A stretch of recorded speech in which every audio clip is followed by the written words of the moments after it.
All right, Todd. So let's Um, dive right in. So, Todd, what exactly is your position?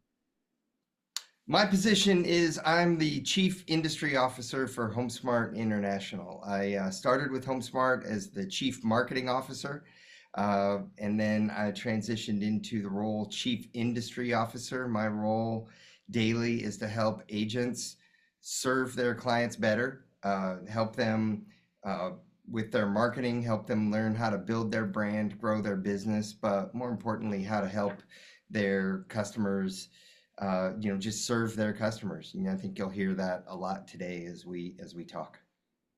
And how long have you been in this position now?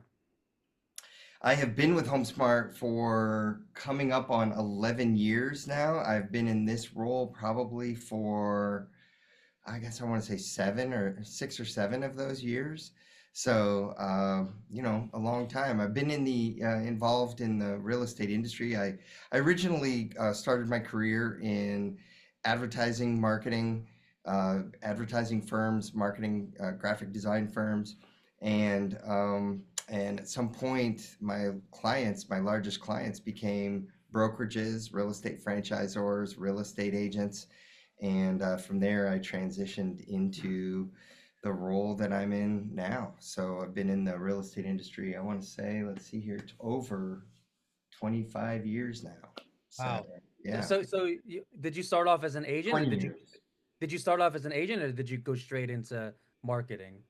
No, I've always been in marketing. So actually, I've always been in marketing and helping agents and brokerages serve their customers, grow their brand. Yeah. Right. So you never actually got your license, your real estate license.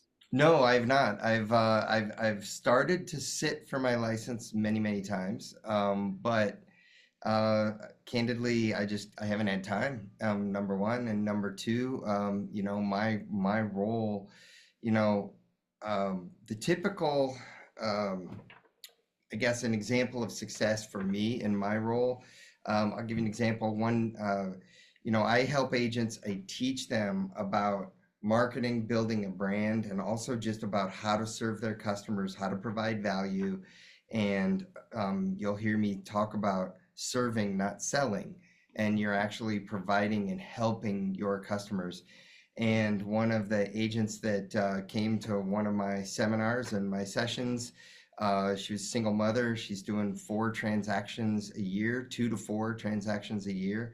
After she implemented all of the marketing and the philosophies, the tactics, everything that I taught her over the year, I came back a year later to her office in her local area. We did another event. She came up afterwards and said, "You're not going to believe what happened last year. Last year, I sold 32 homes. And Wow. I helped, or I did 32 transactions. I helped 32 buyers, 32 sellers, or Wow. excuse me, 32 buyers and sellers." And she said, "All I did was I just followed the 1 page marketing plan that you gave me.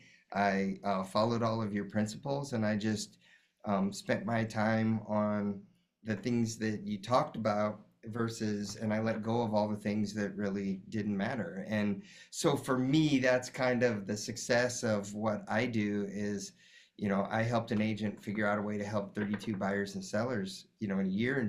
And I think the year after that, she did like 36 or 38. Wow. She's still going strong. And so, that's what fuels my fire, fuels my passion, and, you know, why I get up every morning.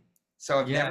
I've never sold, but I've interviewed thousands and thousands in my 23-year career, in real estate, top agents. So I interview them, I talk to them. What are you doing? What type of marketing are you doing? How are you building your brand? How did you go from being in a completely another industry? You were a software developer, you got into real estate, and last year you helped 75 people buy and sell a home. What is it that you did? And then I just track all of that and I've put it together over the years into a marketing system that just helps agents know how to build a brand. One of my favorite stories too, another one of our top agents, he was in the Navy for 24 years. In the Uh, Navy, got out of the Navy, and he at one point had had an experience of buying and selling a home, and he just thought you know what, I could do better than that. It wasn't a great experience. And he had this servant heart of like wanting to help people. When he's looking around to figure out what to do, he looked into real estate, decided that that's the career that he wanted to go. And within 3 years, he was doing over 50, 60 homes a Wow. year. And he was doing it just by serving his customers. And I'll tell you the story. He started at the beginning, he had no customers. He started baking banana bread, 10 loaves of banana bread a day that he would hand out to his friends, neighbors, sphere of influence, walk the neighborhoods, go to different, he just cultivated this network and said, I want to help people. I want to help people buy and sell. And that's how he grew his business. And so I incorporate all those thoughts into my training and my education. And I also want to make agents know and aware of what HomeSmart offers. As you know, Richard Raspentini, your broker out in Long Island. At one point, HomeSmart didn't exist in Long Island. So part of my role is helping Richard grow his business, his brokerage out in Long Island, make sure that everyone's aware of what's available to them, all the agents, that they know that Richard is there to support them, the brokerage is there to support them, like you, and make them aware of all the tools, resources, support, marketing training, education and training that we have, so that they know it's available to use, and then they tap into it, and then they become better at our profession. So that's kind of a long answer for what you're asking, but I've never sold, but I have interviewed so many top agents. I feel like I have a real uh, insight into what makes top agents successful.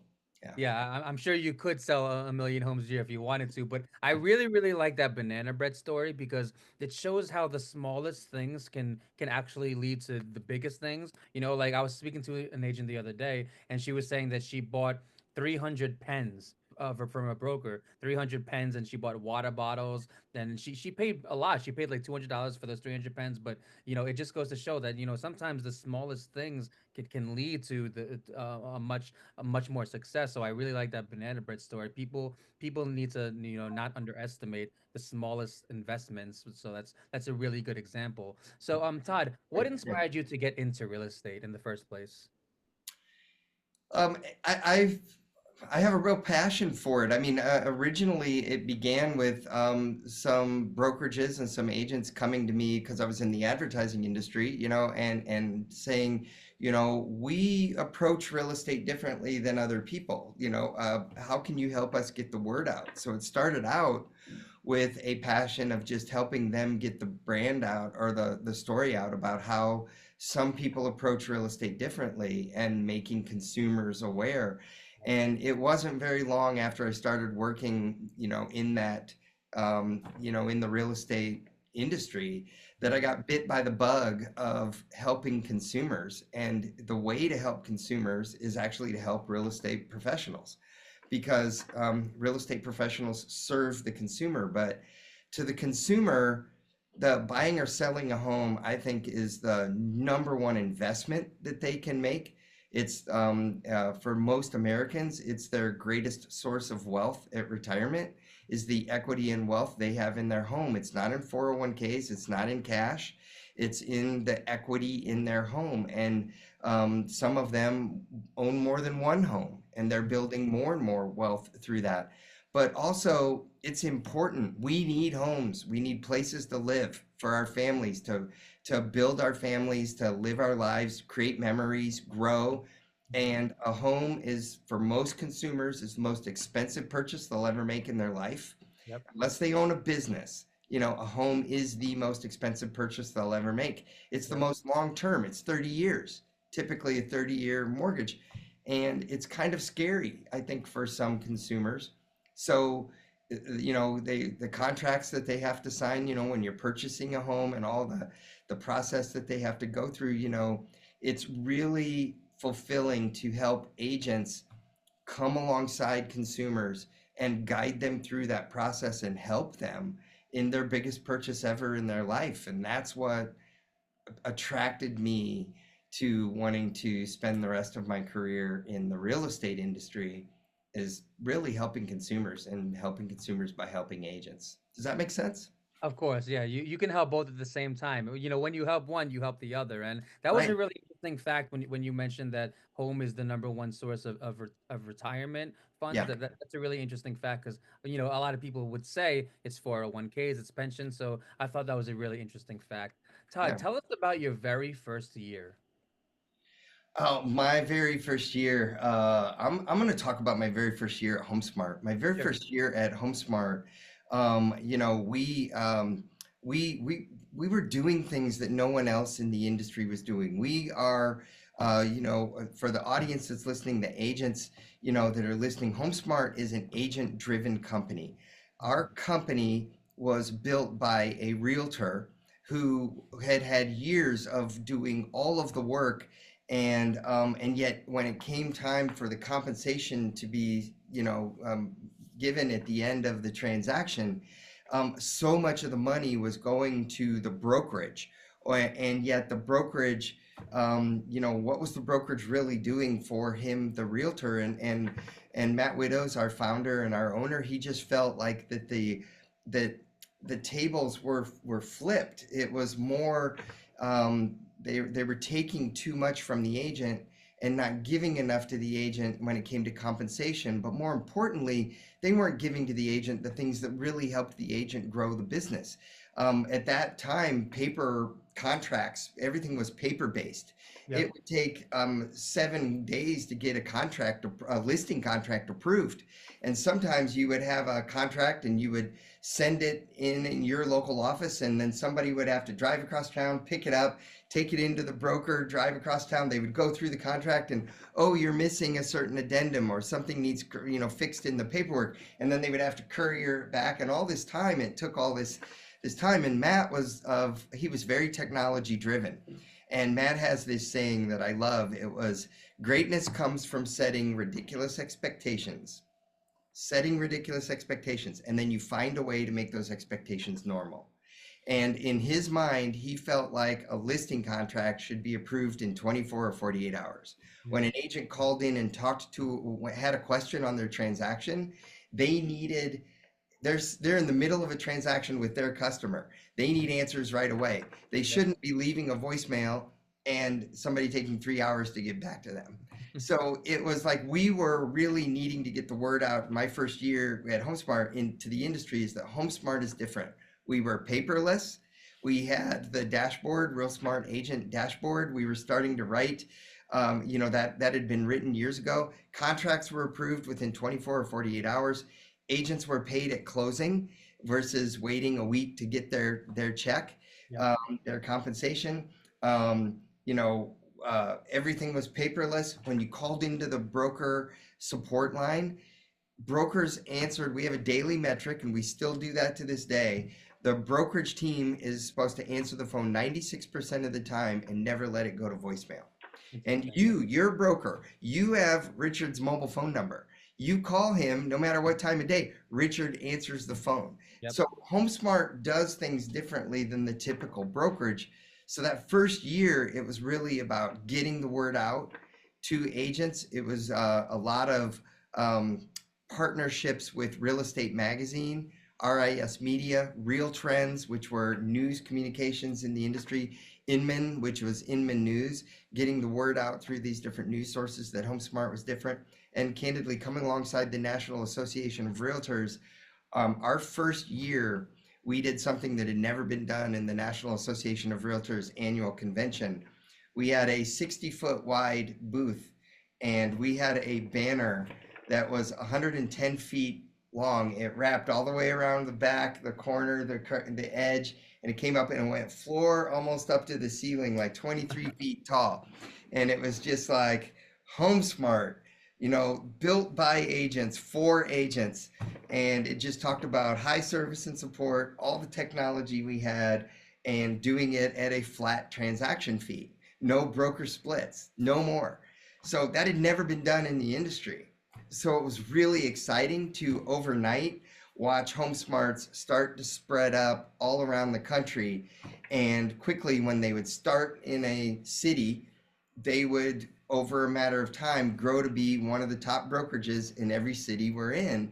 quickly because we were doing things nobody else was doing. So that was kind of my first year, year and a half, was really getting the foundation, revamping the marketing team, starting to revamp all the marketing for all the agents and make it where agents could log into the dashboard.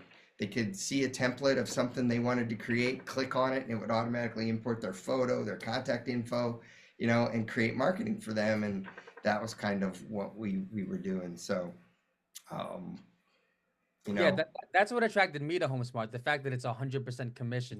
The average brokerage would say 30, 40%. HomeSmart gives 100% commission to the agents. So to me, that's a deal breaker, and that's what really attracted me. That I would say that's the number one reason why I joined HomeSmart in the first place. love Todd, walk us through a normal day in your shoes. What time do you wake up? Coffee or tea? What kind of coffee or tea? Walk us through a normal day. I'm up at 5:45 every morning, and there's typically a Red Bull in my hand at 5:50. Really, really? Sugar-free Red Bull. It's my coffee. I Wow. don't drink coffee. I don't drink soda. I drink a lot of water, and throughout the day. But I'll have a sugar-free Red Bull in the morning. Whether that's A good lot or of sodium. that's a good or bad. That's my vice. I take the dogs out for a little bit, and then I'm going, and I'm typically I'm into my email, making sure everything across the country is all set. I'm looking at my agenda, my schedule for the day, typically in here at the office every morning at 7:30, 8 o'clock at the latest. I'll sometimes get in, at 7 in the morning in the summer, and then it's just it's crazy throughout the day. And it's just back to back of conversations with agents, conversations with franchisees, franchise partners, broker owners, industry professionals serving on panels. I'm getting ready to do a panel for Real Estate Magazine with top leaders from 5 other companies. And we're going to talk about what brokerages can be doing right now to help team leaders, to help agents, in the fall of 2024. So there's prep work that has to go into that prior to being on that panel. So it's things like that. I'll travel. On some weeks, I'm often in about 30 cities a year, traveling around the country, going to industry events or going to local events and helping, agents around the country be aware of all of the tools and resources and tactics and everything that they need. So I think I came out to your, Long Island. I was out in the spring. We did an event, and I went from your office up into upstate New York, then back down into, Manhattan, downtown New York, and then flew home, and that was a week for me. So it's energetic, it's never stops, and I think all the executive team at HomeSmart, we don't work normal hours. I mean, at night something will come up, and we'll get a phone call from a franchise partner at 6, 7 o'clock at night, and yes, families first, and we always put our family and our personal lives first, but we're also going to take a call if somebody needs some information or needs help late at night. So that's kind of life at HomeSmart. Yep, yeah, you don't have a normal 9 to 5 job. You definitely seem like the type of person that works 7 days a week. Is that correct? Yeah, I try to keep it to, 6, if I can. And sometimes, try to keep it at 5 if I can. But at the same token, if I need to be somewhere on Saturday, I'm there. And that's what we're doing. So, Yeah, but you got to do what you got to do. So that's yeah. actually leads me to my next question. What is your favorite thing about being the chief industry officer? My favorite thing, I think, is all about number one, helping consumers, but by helping agents. And really, I think the fulfillment comes by helping the agents. Because if we aren't helping and serving the agents, the consumer doesn't get served and helped. So there are some companies in the industry, I think, that have gone totally just for the consumer, and they're forgetting, and they address, and their marketing is all consumer oriented. Our marketing is consumer oriented, but it's consumer oriented for the agent to create and use and send. So if they're not giving up 30% of their compensation to a broker for marketing that doesn't move the needle for them, our Yeah. concept is that the agent takes those thousands of dollars that they normally would spend in and give to a broker, and the broker whatever the broker's doing, it doesn't help the agent. What we think is that the agent then takes those extra thousands of dollars and they create consumer marketing. And Mm, that consumer marketing, then they get out to market. Here's this property that's available on this street. Here's what's going on. Here's how I can help you buy and sell. So they put that extra marketing. Let's just say it's 10 transactions a year and $33,000 extra a transaction. That agent can put $30,000 more into marketing for themselves and for the consumers properties that other agents can't do because other agents are giving that money away to their brokerage. So the fulfillment for me comes from serving agents and helping agents. And in doing that and having that focus, HomeSmart is focused all about building the agent and helping the agent. And in doing that, we help more consumers. And that's where the fulfillment comes from, and helping an agent go from doing 4 to 32 or building their business the way they want. And for some of our agents, their goal is to help first time home buyers. Right now there's a need to help first time home buyers. So we have all kinds of tools and resources to help those agents. That's fulfilling when you help these agents. There's an agent I know in Chicago. She literally, her goal is to help her and her husband help young people like her and her husband buy property. mhm. And then when you hear the stories and you see her social media posts and first time home buyer getting their keys, man, that warms my heart. Yep. That's fulfilling. That's where the fulfillment comes from for me. And I'm sure there are a lot of agents who maybe you inspired to come to HomeSmart from a different brokerage and said, Todd, I'm so glad that I joined HomeSmart. I'm saving so much money in commission. Have you had a few of those? Oh, a lot of those. I get too many to count because Yeah. again, I travel all around the country. I tell you two quick stories. One in Chicago.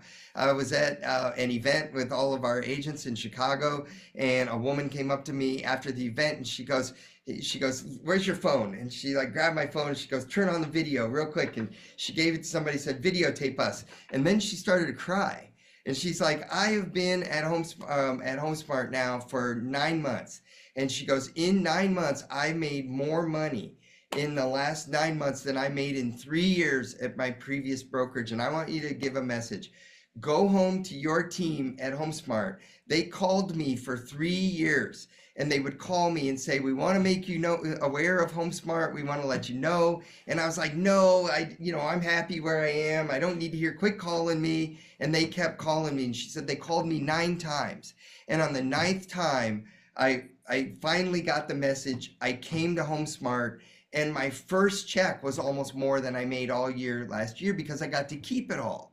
And when I think about all the money that I gave away in those splits, it saddens me. And that's why she's like, I am so emotional. Please tell your team to not give up, to not quit calling on agents after, even if they tell you 8 times, no, they don't want to know about HomeSmart.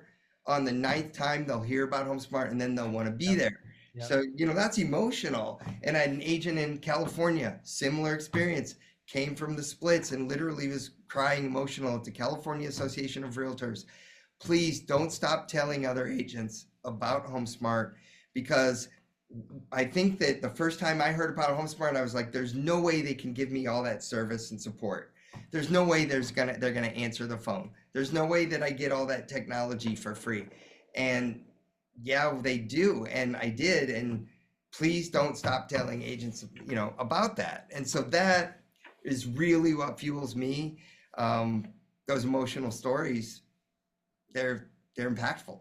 And that's why you Right. get up at 5:45 in the morning. Yep. It's not just the money that inspires you, it's those stories, it's the changing lives that's very inspiring. Todd, are there other brokerages also as well that give 100% commission, or is HomeSmart the only one?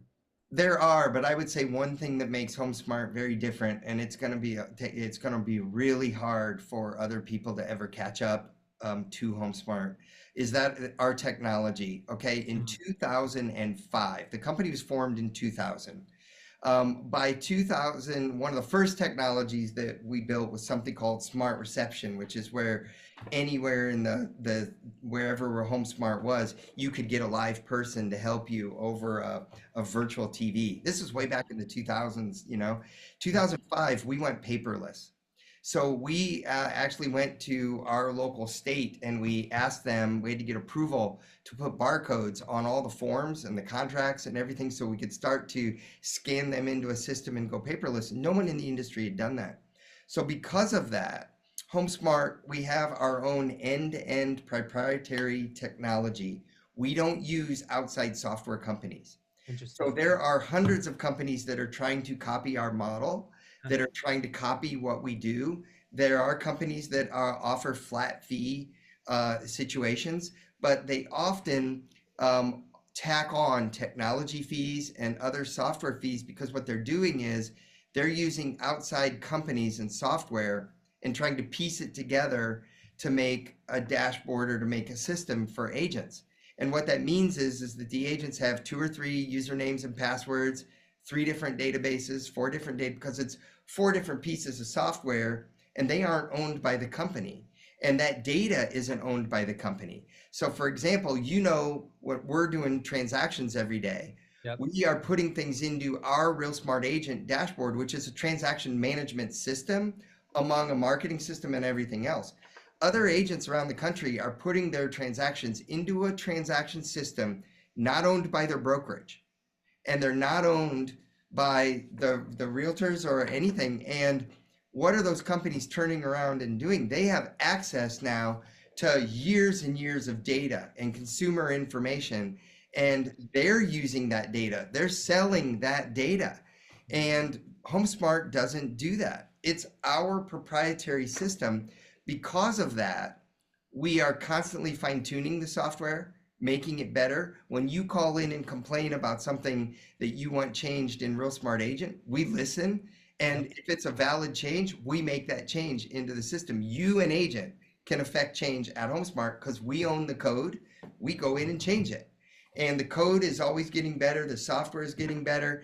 And more importantly, though, we have 20 years now of data and information that helps us know how to serve customers, how to manage the business, and that it's other companies, even though they try to copy us, they don't have that tech. And Yep. so they have higher costs, they have more inefficiencies. There's no way they can serve customers and agents the way, and there's no way that they can offer the maximum compensation we do because they have to pay for all that outside software. We don't have to do that. So I would say number one, what makes HomeSmart different is our service and support. And that service and support is driven by the technology. That's how we are able to answer the phone 96% of the time. And how when you call in and answer, there's a broker on the other end of the line that already sees online your entire transaction. They know everything that's going on. They see all the notes. They see all the customer service notes, the phone call notes from the broker team and everything. So there's all this information that is empowering people to support you. And other companies don't have that. So I think HomeSmart is the best service in the industry. We have the best training in the industry, and we definitely have the best technology end to end that nobody else has. So I don't think anybody's going to be able to copy us. We've been writing the software for 20 years, and even if they started to try to copy it, they're years behind, and Yeah. they'll never catch up. So, Yep. yeah, Yeah, HomeSmart is very high tech, and like you said before, whenever I try to reach out to someone, everyone always responds very fast. Especially my broker Rich, he always answers very fast, and the technology is super up to date. It's very hard to catch up to HomeSmart at this point.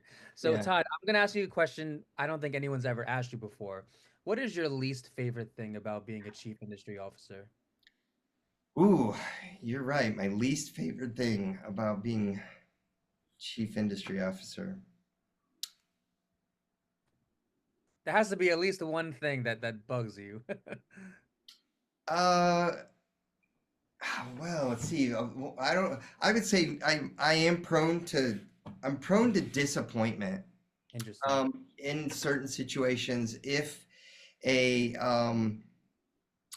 if something doesn't go smoothly in a transaction or in a in a situation. I think we are, again, we're service oriented. Yep. So one of the reasons that attracted me to HomeSmart was coming in every day and having happy agents on the other end of the phone. having agents in person when I meet with them. When I had been in other companies or other roles throughout before, and the number one thing that bothered me at those other roles was when agents were disappointed. They were promised something and they didn't get it, or they were told something and it didn't happen. So the thing at HomeSmart is if we say something, we better deliver on it. We have to deliver on it. That comes from the top all the way down. And you never, ever overpromise and underdeliver. You always overdeliver. So if there's moments, and there's always moments where things happen and you learn from it, mistakes, and then you get better, it's that underdelivering and that underperforming, if that ever happens, that I would say would disappoint me. But one thing that makes me sad is that HomeSmart is the best kept secret. I guess it's a frustration in the industry. Yeah. I don't understand why an agent would work anywhere else. I don't know why a broker would operate any other brokerage other than a franchise, a HomeSmart franchise. So that's the number one thing that bugs me. It took me a minute to get there, but it's that I don't understand why, out of all of the realtors we have in the United States, I don't understand why 50% of them aren't HomeSmart agents, because I don't, I'm disappointed for them and they don't even know it. They don't know what they're missing. I mean, I would turn around and I would ask you, I mean, do you love Richard? Do you love your brokerage? Do you love being at HomeSmart? Are you fully supported? And then why are other agents even at another brokerage? That is my number one disappointment. Well, I think it's really hard to take an agent who's been in the job for like 10, 15, 20 years in another brokerage and to convince them to try to join HomeSmart, even if it is better. I think that's really hard to do that, isn't it? Right, it is. It is. But we're going to keep working hard to change that. We're going to keep working hard to make the industry aware. But yeah. Yeah, and that's one thing that I like. Like brokerages are somewhat in competition with each other, which is kind of a good thing because then they end up serving their agents better. But HomeSmart, I've had great experiences with HomeSmart. I'm not planning on leaving anytime soon. So Todd, how has the real estate market changed since you first started? The real estate market has changed a lot since I first started, and it starts with that the consumer has access to more information and more data than they ever had before. I read a study a couple years ago that the amount of information on the internet actually doubles every 48 hours, meaning that there's constant new content, new information being created, not only by 100 people. We're talking millions of people across the earth are creating new content every single day. Yep. And so information is doubling. So the phenomenon that has happened in the last 20, 25 years, all this information at one point, you used to be able to go do a Google search and it would search all that information and find and pinpoint almost exactly what you were looking for. Now, there's so much information. You've got pages and pages and pages of of results and information, and it's even hard for Google anymore to sort through all that and really pinpoint what it is that the consumer is looking for. So the weird thing is that the consumers have access to more information than ever before. Yep. And some people say, what I think we're fighting that and didn't want to have consumers to access it. I want consumers to have access to all of it. But the phenomenon that's happened is because there's now so much of it, so much of it is conflicting. You could go to 10 different consumer websites and ask, what's the my home worth? And there are 10 different computer algorithms that would come up with a value for a home. And I would ask, but when did the algorithm come visit your home? When did it Right. come tour your home? And Right. does it know your neighborhood? And that's where you come into play. Christian, you go into the neighborhood, you go into the home, or you already live there and you know it. You know, with your years of experience and all that information you have access to on the internet, but more importantly, you take that, couple it with your knowledge, your experience, and you come up with truly what the customer needs. So I think what I've seen over the years is the biggest change is consumers have access to more info, but it also confuses them. And so, candidly, they need the real estate agent more than they ever needed before. And so, actually, I track tons of data. The use of a realtor goes up every single year, Interesting. and it still is going up. And it went up from last year to this year because the need for a realtor is more important than ever because there's so much information, so much of it's conflicting, and they don't know who to trust. And that's why I think that real estate is still a referral business. It is still a relationship. Some people say we're in the lead business. I think we're in the relationship business. And we build relationships with consumers. We provide them information free of charge. We serve them until at some point they do hire us to provide representation and provide services. So they provide buyer representation, we provide seller representation, we represent them, and then we're providing service and value. So consumers having access to more info than ever before, but ironically, that makes them need and want to use realtors more than ever before. So, Yes, which is good because realtors, we provide a lot of guidance, and on top of that, we have access to MLS, and we also pay for certain things. We pay for photographers, so I would strongly suggest not trying to buy a home by yourself because we're also good negotiators. A lot of people don't know how to negotiate too well, so there are right. many different reasons why Yeah. someone should use a Hey, realtor. I got just one thing to tell you real quick. You were just talking about buying a home or selling a home yourself. Uh, Did you know that years ago, the owner of a website called forsalebyowner.com tried to sell his own home on his website?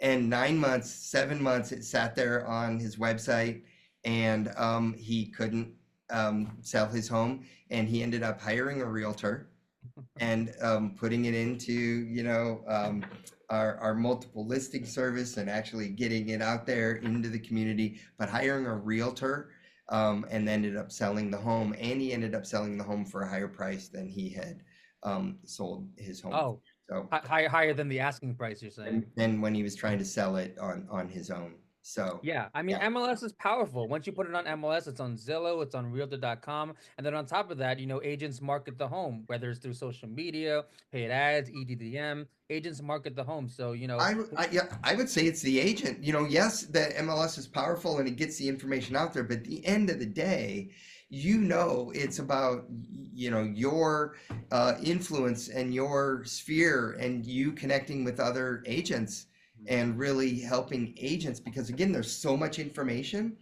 Agents are the ones kind of like helping consumers, I think. I still think there's tremendous value in the agents.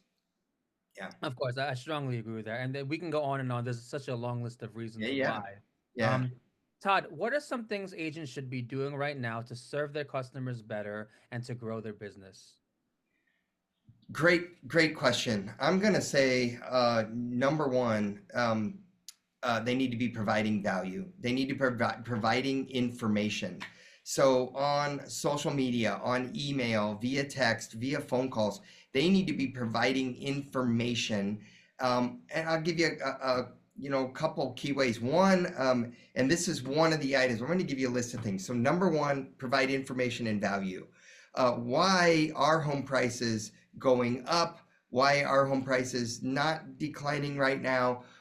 How do interest rates affect me? What do I need to know as a first time home buyer? How do I get started? It's providing information, number one. Number two, I think that agents need to be implementing a tactic I call neighborhood reports.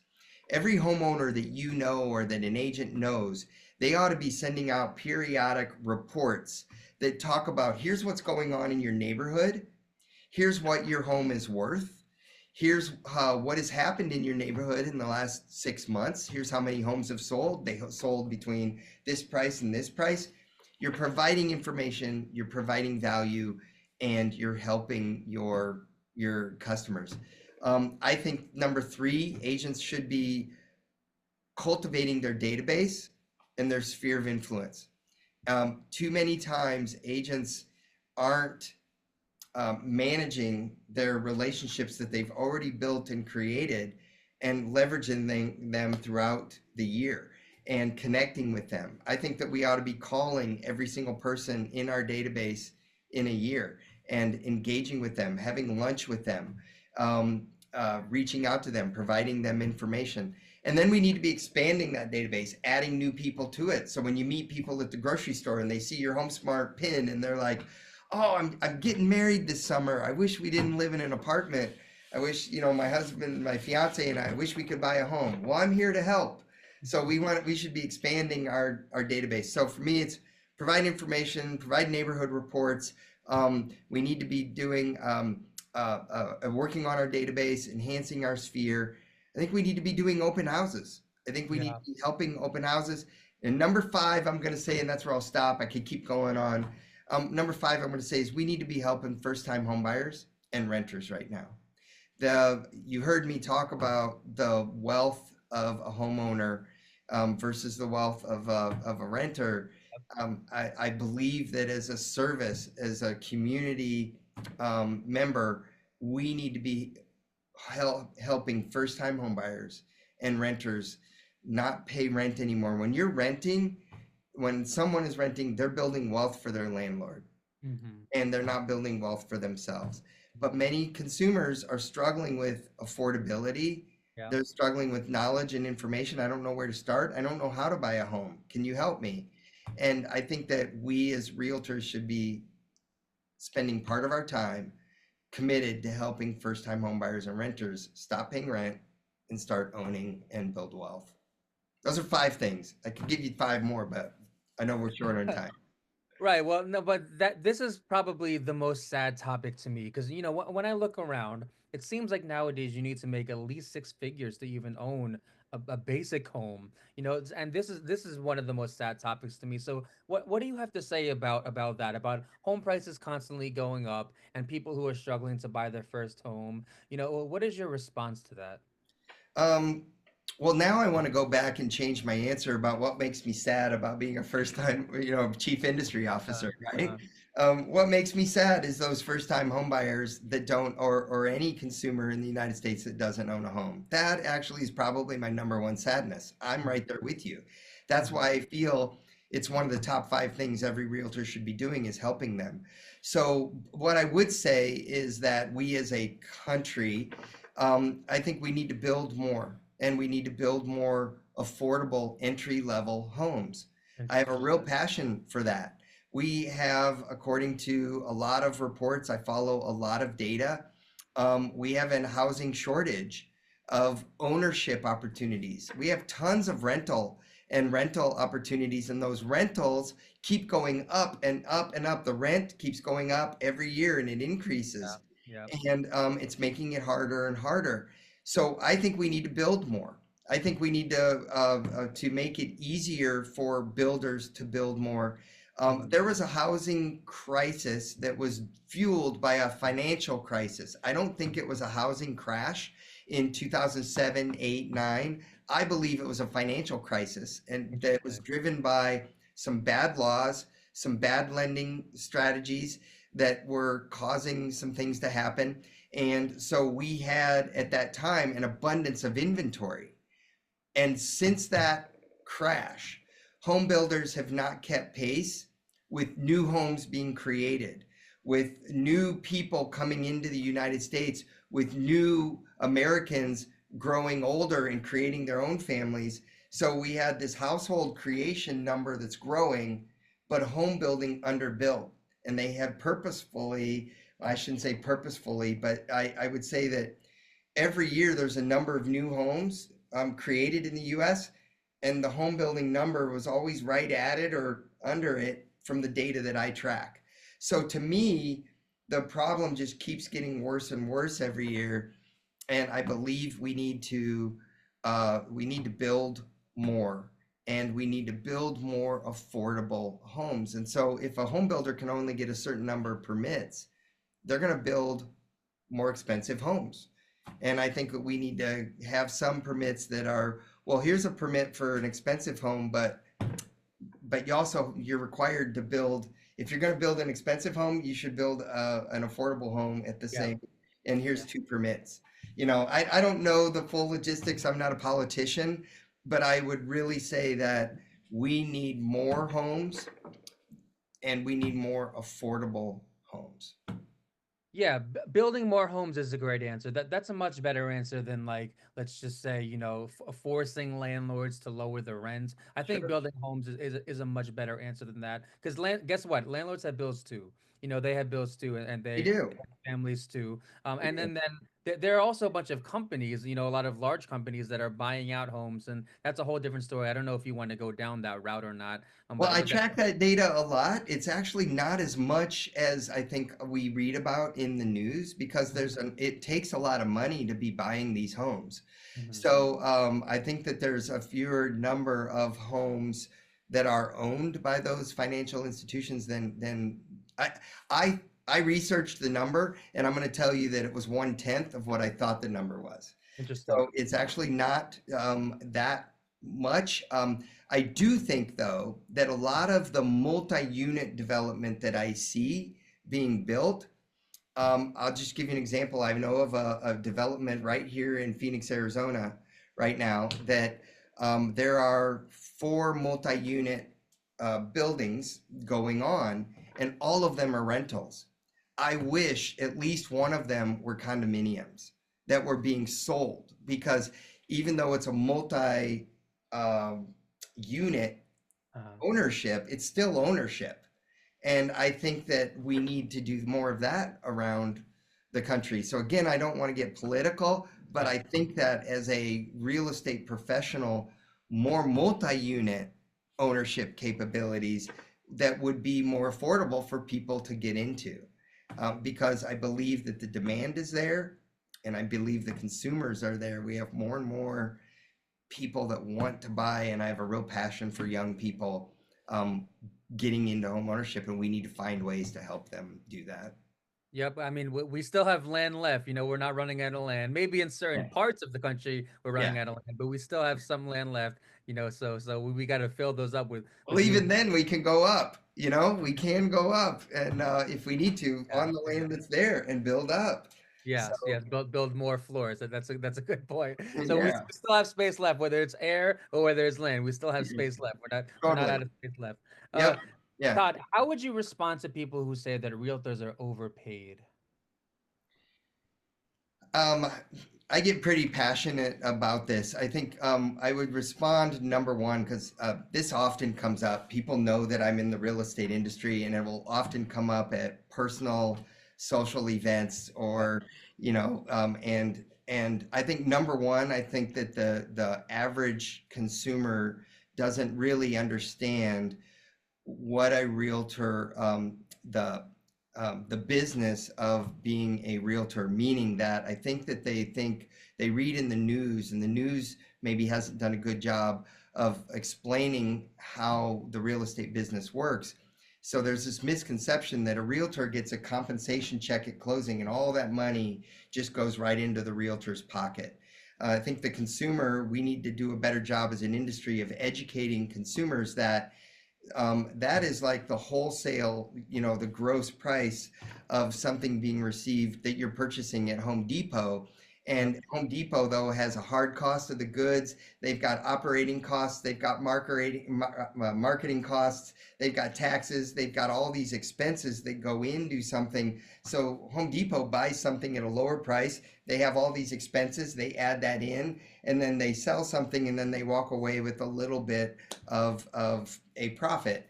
A real estate business is the same way. A realtor is an independent contractor Yep. that has an awful lot of expenses. They are paying for automobile expense, automobile insurance, gas to drive the customers around, Marketing. licensing fees, education fees, lockbox fees, MLS fees, software fees, like association dues and membership dues, forms, information. Then you get into marketing. There's all the marketing expenses. What about all the printing, all of the digital advertising, all of the marketing expenses that we do, open house expenses, signage, everything that we're doing to just, there's these expenses and then there's taxes and there's other operating expenses. Mhm. So I think at the end of the day, the consumer, they need to be aware that there's all of those expenses and that I would say that the realtor is not overpaid. And I think that most of our realtors are providing this tremendous service. And if you really took one of the things that I often will do is I'll track the number of hours an agent spends on a transaction. And Mhm. so I'm going to ask you the question real quick. Just think in your head, your last buyer from your first conversation to them to the how many months later when they actually bought and took ownership and turned the keys and you gave them the keys to their home. How many hours did you spend with that customer reviewing reports, doing things, driving around, showing property, going to inspections, or going to visit the property and helping them? And it's a lot. And I think that when we look at that, the average hourly rate of a realtor, I think, is a lot lower than the typical consumer would think. So I think I would have an argument that realtors are not overpaid and that realtors are actually running a business. Realtors are entrepreneurs. Realtors are fueling the United States economy.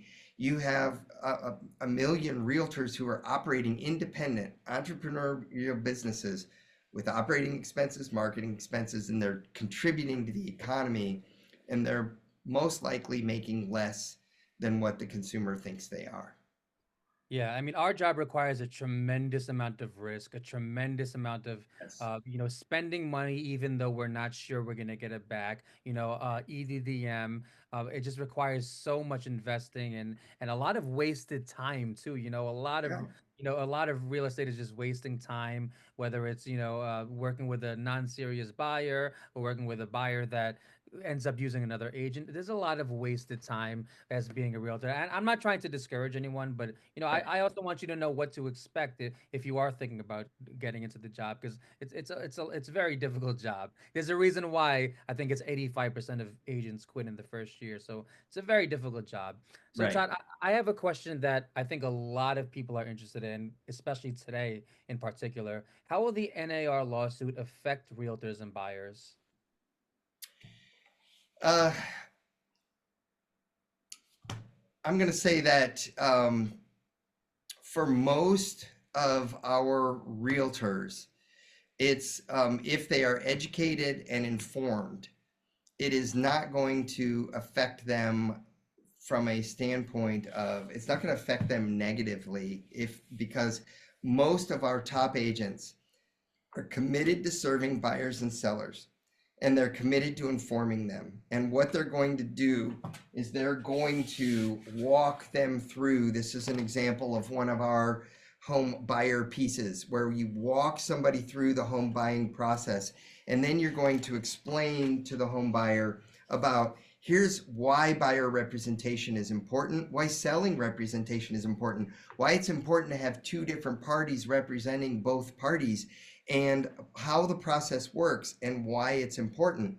So I think that for the average realtor, that all this has done is made them better at their craft and urge them to maybe communicate more. And they are the good realtors are going to do a better job at this, and they're not going to be affected. And I would say that that's hopefully the HomeSmart realtors because we've done an awful lot of education and training on how to serve our consumers and help Yep. them while doing so, while adapting to any of the changes that are made in the industry and communicating those changes. So we do have a responsibility.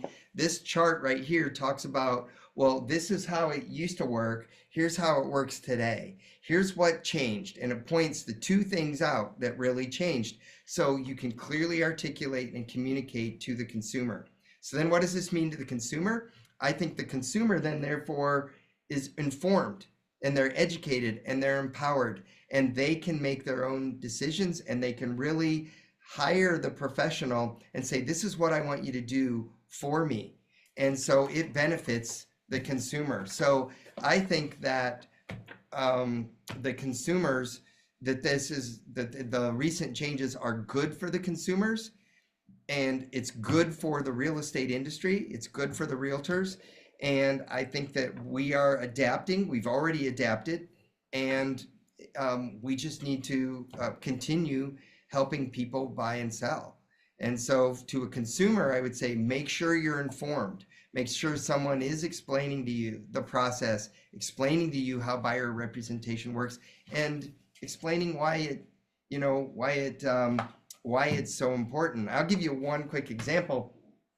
There's an agent I know working with a professional athlete who bought Wow. a home. He bought a home, and the home builder built the home too far up toward the front of the street. Interesting. And excuse me, too far back away from the front of the street. So what Okay. happened was the foundation's all poured, plumbing's in, everything.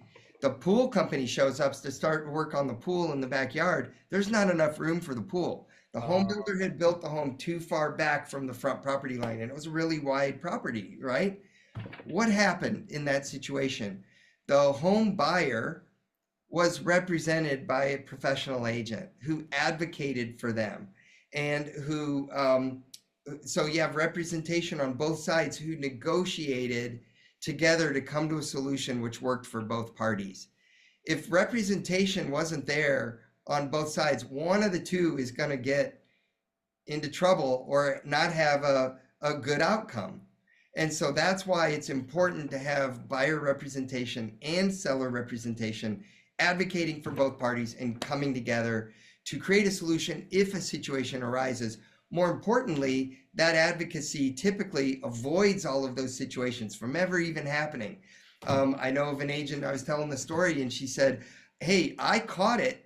They had it all staked out, and I caught that the property was not in the right place. And I raised my hand and I'm saying, hey, let's fix this." And the agent actually avoided a situation like that because they were involved in the transaction. So I know that's not really the agent's role, yeah. but they were involved in it enough that, you know, it true life, those things happen. So I think the advocacy of both parties, it helps all parties, buyers and sellers, and it helps consumers. So I actually am embracing all of the changes and empowering agents to just go forward, serve your customers, inform them, and I think it's a good thing for consumers and a good thing for agents. Yeah, so obviously dual agency does happen where an agent represents buyers and sellers, but there's a little bit of conflict of interest, isn't there? Because you're supposed to get the best price for the seller and the best price for the buyer, and it's kind of hard to do, when one rep, there's a little bit of a conflict, isn't there? There is. And so again, you know, real quick, you know, I know our audience is agents. You know, I also don't think we were doing anything wrong before. Mhm. You know, from the standpoint, I mean, I just, I'm not saying that, you know, I just, the changes happened and we have to adapt to them. So that's how I'd answer that question. Yeah, it's a great answer. Todd, do you have any tips for brand new agents? Any tips for brand new agents? Yes, I have a lot. I think that number one is fuel your passion of for serving.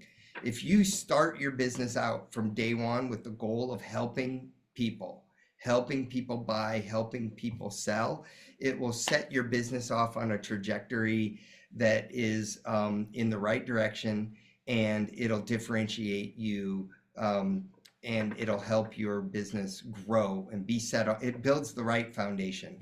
Number two, you got to right out of the gate really have a database. You've got to build a database. One of the questions that I ask when I'm doing a podcast, typically with an agent who's been in the business 20 years, you know, Mhm. if I was doing a podcast with you, I'd say, hey, tell me what you wish someone would have taught you all those years ago when you first got in your business and started your business. What do you wish you would have done differently?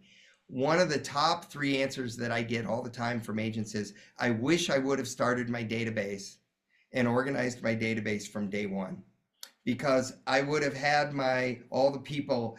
They are a buyer, they are a seller, they are an investor. They I know them from little league, I know them from school, I know them from my neighbors, my neighborhood, I know them from church, I know them from you know, past employment or past experience. Well, however you know them, and you have it organized, and you can speak to them. This is a first-time home buyer. You speak to them differently. This is someone who's they already own three homes, but they're buying more homes. So you speak to them differently. So I think the whole organization of a database is really key. And then I would say you're going to start out working with buyers. And one of the best ways to get more buyers to work with is to do open houses. Hmm. So I would say number three is do open houses and help and get your start to be out there in the community. You're going to learn a lot. You're going to grow a sphere and you're going to help buyers. And eventually, those buyers are going to turn around and sell, and you start to grow your seller side of the business. So that's kind of a great place to start. Yeah, I'm sure you could answer that question for a very, very long time because I there are could. a million different answers. But you did answer it to a certain extent before as well. Todd, where can people find you? People can find me at homesmart.com/Todd Sumney. There's a page there with some information. You can find me on LinkedIn. You can find me on social media, Facebook and Instagram.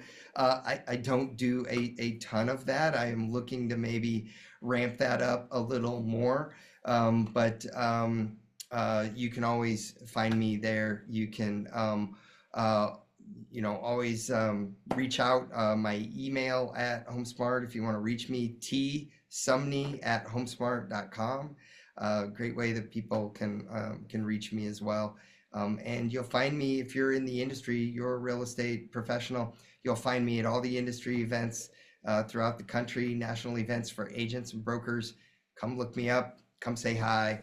I'd love to engage with all of you. And I hope today's been helpful no matter what company you work for. I hope there's been some insights for you as agents on how to help grow your business and how to help agents serve your customers better. So I'll put all your info below. So Todd, it was great talking to you. We're gonna have another video after this that's more geared towards consumer. So stay tuned. I'll post the link below. We're gonna have another video. So make sure you watch that one. Todd, it was great talking to you. Hey Christian, thank you so much for having me on this call, and I've enjoyed spending time with you. I love what you and Richard Raspentini, your broker, and all the other HomeSmart agents are doing out in New York. I want to thank you on behalf of all your consumers and customers that you've helped buy and sell. I want to thank you, Christian, for helping them buy and helping them sell, and for being such a professional at our craft, and for doing this podcast, helping other agents. So thank you for doing that. I appreciate it, Todd. Thanks. Have a good one. All right. See you.